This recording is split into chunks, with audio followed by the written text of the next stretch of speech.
Have you ever wondered what someone from one of the richest countries in the world thinks about the Filipino people?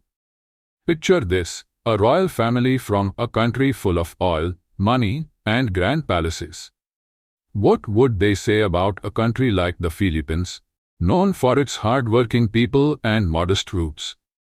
It might sound surprising, but recently, the royal family of Saudi Arabia, who rarely praise other countries, said something that shocked not just Filipinos, but the whole world. What they said wasn't just kind words. It was a strong and sincere message. They praised Filipinos for their incredible work ethic, strong family values, and ability to stay strong through tough times. This wasn't just a formality, it was real, heartfelt respect coming from one of the most powerful families in the world. For many Filipinos, this was deeply meaningful. They've always known how hardworking and loyal they are, but hearing it from such an influential source made it feel even more special. Some people might say it was just politics, but this time it felt different. This time it felt genuine. Because it wasn't just a random compliment, it was a real moment of recognition. A time when Saudi Arabia looked at Filipinos not just as workers, but as people with true strength and heart. Imagine how emotional this must have felt for Filipinos, especially those working overseas. Many of them are far from home, doing hard jobs, often unnoticed and underappreciated. And then suddenly, the highest leaders of the country they work in say, "We see you. We appreciate you." For Filipinos in the Middle East, life can be tough. Long hours, hard conditions, and being away from loved ones. But still, they keep going, driven by love and hope that someday, their efforts will be seen. And finally, they were. It all started when the Saudi royal family spoke at an international event. They didn't just politely thank Filipinos, they gave real, deep praise. They spoke with respect about how hardworking, honest, and dedicated Filipino workers are. They recognized the sacrifices these workers make when they leave their families behind to earn a living. This wasn't just about saying thank you. It was about honoring the strength, dignity, and love Filipinos carry with them every day. Think about the Filipino man or woman working in Saudi Arabia, far from home. For them, this job isn't just a job. It's a mission full of challenges, but also full of pride. They miss their families deeply, but they keep going. And now, finally, someone important said, "We see your worth." Every day, they keep going.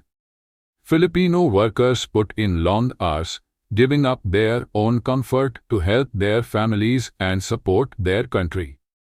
And yet, despite years of hard work, they're often overlooked. Their stories are rarely shared, and their struggles are often ignored. So imagine how it felt when they heard members of the Saudi royal family speak about them with deep respect. For many, it felt like a lifetime of effort was finally being noticed, and by some of the most powerful people in the world. It was like being given a priceless gift, the feeling of finally being seen and valued. But why did this moment mean so much? Why did it touch so many hearts? To truly understand, we need to look at the bigger picture. The Philippines has sent millions of workers abroad, especially to the Middle East, for decades. In Saudi Arabia alone, hundreds of thousands of Filipinos work building homes, caring for families, doing important but often unseen jobs. They are a key part of many industries, helping keep entire economies going. Yet for so long, they were treated more like tools than people. Needed for the job, but not respected for who they are. But this time was different. The Saudi royals didn't just thank them for their work, they acknowledged them as people. And for Filipinos, that meant everything. It wasn't just a compliment. It was a moment of real recognition of the heart, the sacrifice, and the strength they carry with them every day. This could change something. Maybe now, Filipino workers will begin to see themselves differently. And maybe the world will start to see them in a new light, too. This isn't the end of their story, it's the beginning of a new chapter. Let's take a closer look through the eyes of just one man. His name was Alio. He wasn't a politician or a wealthy businessman. He was a father, a son, a man with tired eyes and rough hands. Like so many others, he didn't leave home because he wanted to, but because he had to. Alio came from Iloilo, a town where dreams were often bigger than the paychecks and where children learn early that love sometimes means sacrifice. He wasn't chasing luxury. He just wanted to pay for his daughter's school fees, buy asthma medicine for his aging mother, and fix the roof before the next typhoon. When he flew to Riyadh, his hopes were simple: work hard, send money, survive. He didn't expect kindness. He didn't expect respect. And he certainly didn't expect to be noticed. Because let's be honest, how often do people in power truly see someone like him? But something changed. Not in a big dramatic way, there was no spotlight or speech. It happened quietly, little by little, in everyday moments. And it all started with a pair of shoes. It was Alio's second week on the job as a house steward at a royal residence in Riyadh. Every day felt the same: clean, stay silent, don't stand out. On one hot afternoon, the prince's young son, no older than 10, ran outside barefoot. The marble floor was burning in the sun. Alio quickly dropped his broom and rushed to help. "Sir, your shoes." "Wait," he said, grabbing them from the corner where the boy had left them. As he bent down, the boy stopped and looked at him. Then, something surprising happened. The boy knelt down too. "And softly," he said, "you don't need to do that. You're not my servant. My father says you're our guest." Those words stayed with Alio. They weren't fancy. Just something a child said. But inside those simple words was something powerful, a glimpse into what that child had been taught. A message of respect. And maybe, just maybe, a sign of change. That first moment stayed with Alio. Just a few simple words from a child, but they made him pause longer than usual, broom still in hand. Then came another moment, 2 months later. Ramadan was approaching. The kitchen was busy, with staff preparing for iftar. Amelia, another worker, was bringing water to the table. That evening, one of the senior royals quietly entered the room. He greeted everyone the same: Filipino, Indian, Sudanese, with warmth and genuine respect. When he got to Alio, he didn't just nod. He gently placed a hand on Alio's shoulder and said, "Thank you for serving my family. You remind me of my own father." Quiet but strong. Alio was stunned. Back in his village, people thought strength was loud: the shout of a tricycle driver, the clang of tin roofs, the roar of the ocean. But here, strength sounded different. It didn't need to be loud. For the first time, Alio wondered if his kind of strength, steady, quiet, and consistent, had been valuable all along. But the moment that changed him the most didn't come with any words at all. Late one night, after finishing his work, Alio was walking back to the workers' quarters. He noticed an elderly prince sitting alone in the garden, no guards, no crowd, no lights. Just a quiet man with prayer beads in his hand. Alio hesitated, unsure if he should leave. But the prince looked up and said, "You remind me of someone." Alio smiled politely, about to step away. But the prince continued, "He was Filipino. He worked for my father. He taught me how to fix broken locks and how to pray." A silence settled between them. "I was 10 when he died," the prince added softly. "And I never forgot him." Alio stood there, still, moved not just by the story, but by the way the prince said pray with reverence. That long-gone Filipino worker had left behind more than labor. He left behind a legacy. That night, Alio couldn't sleep. He sat in his room with that memory and felt something he hadn't felt in years. Pride. Not just for the work he did, but for who he was. For being part of something bigger. For every Filipino who had worked quietly in those halls, who gave love without recognition, who served with honor even when no one noticed. That's when something in Alio changed. He used to think he was just a name on a contract. Now, he began to understand he was part of a legacy. The Filipinos who came before him had touched lives in ways no one could see. And now, he was doing the same. He walked a little taller, not with arrogance, but with quiet confidence. He remembered the boy who called him a guest. The prince who saw strength in his silence. The old man who remembered a prayer from decades ago. So when the news spread that the Saudi royal family had publicly spoken with deep respect for the Filipino people, Alio didn't cry. He just went back to that same garden, looked up at the stars, and whispered, "Maybe now they'll believe it too." That moment marked the beginning of something much bigger. Not just for Alio, but for all overseas Filipino workers. They started to see themselves differently. Not just as laborers, but as ambassadors of a culture built on love, sacrifice, and quiet strength. And in the stillness of that night, a truth became clear. Dignity doesn't only come from a crown. It can come from calloused hands, too. The moment didn't come with applause or attention. It came quietly, almost as if it had been waiting for Alio all along. A week after the royal statement, the Philippines was filled with pride. Filipinos everywhere shared the news. And across the world, something had shifted. Alio felt it. So did Emilio. So did thousands of others. They had been seen.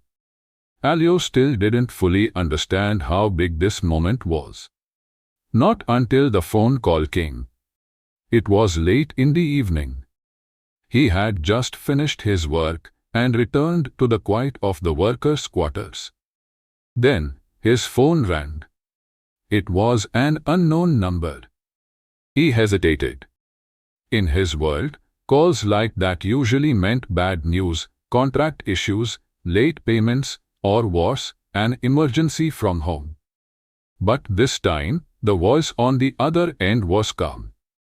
And in a strange way, it sounded almost royal. "Alio," the voice said, "I have a message from the royal family." Alio's heart skipped a beat. A message from who? He thought he had heard it wrong. "From the royal family," he repeated, unsure. "Yes," the voice replied. "The prince has requested your presence at the palace tomorrow. He would like to speak with you personally." Alio stood frozen. The prince? The same prince who once touched his shoulder. The one who spoke to him in the garden. His chest tightened. This wasn't about his job anymore. Not about cleaning floors or opening doors. This was something else. This was respect not for the tasks he had done, but for the person he had always been.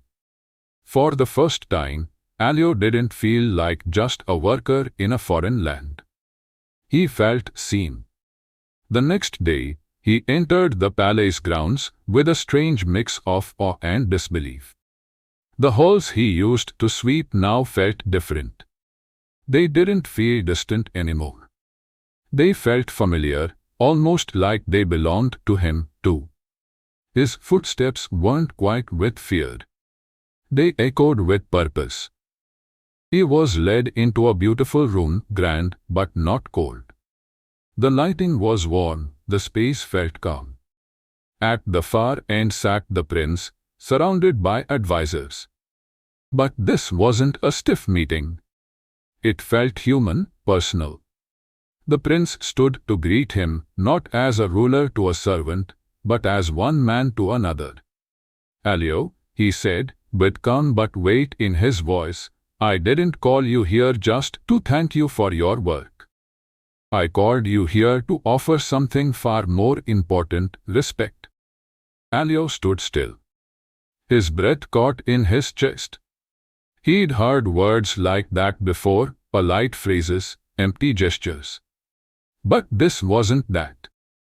This was real. The prince meant every word.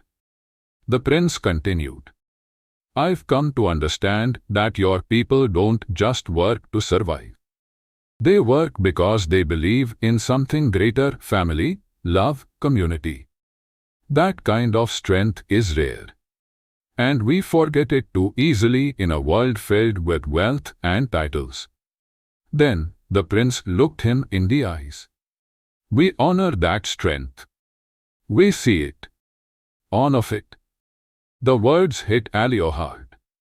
Gently but deeply. The palace around him seemed to fade. The marble, the gold, the grandeur, none of it mattered.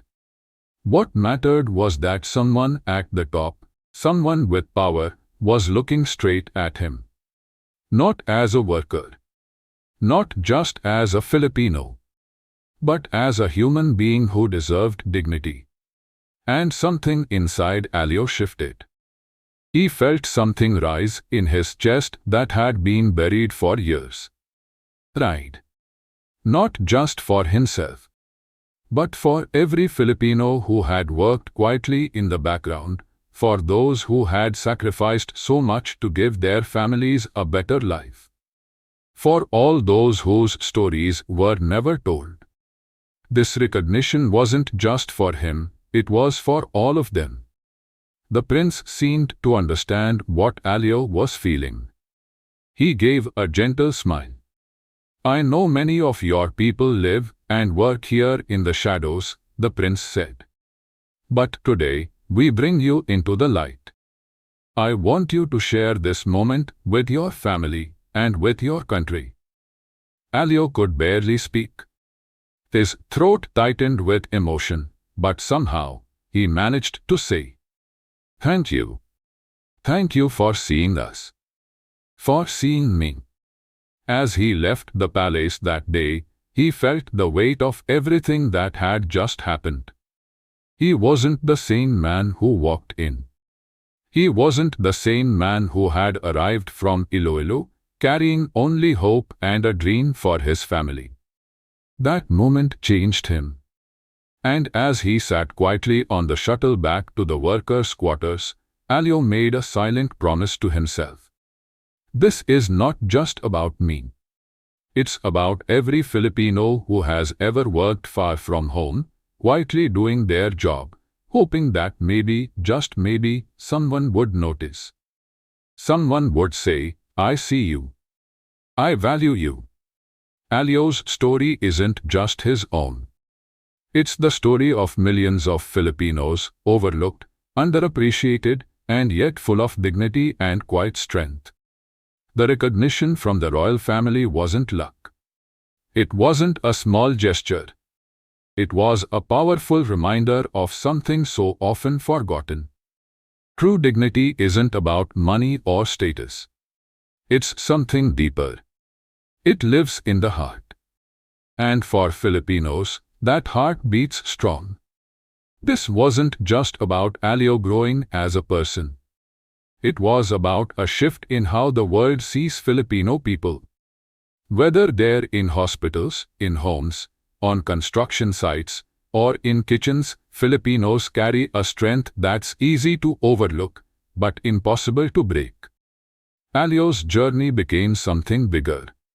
A symbol of transformation. Not just for one man, but for an entire nation. It's a story that touches every Filipino worker abroad. Every child left behind. Every parent who waits. Every Filipino who has ever wondered if their quiet sacrifices mattered. Because when the world finally sees your worth, when your sacrifices are no longer invisible, that changes everything. So let's not forget. The value of a person isn't measured by what they do, but by the love and pride with which they do it. The world is beginning to see that love and pride in the Filipino people. And as more people open their eyes to the quiet strength of Filipinos, the world will finally understand something we've always known. That the Filipino spirit is one of the most powerful forces on earth. That night, as Alio walked back to his room, he wasn't just returning to work.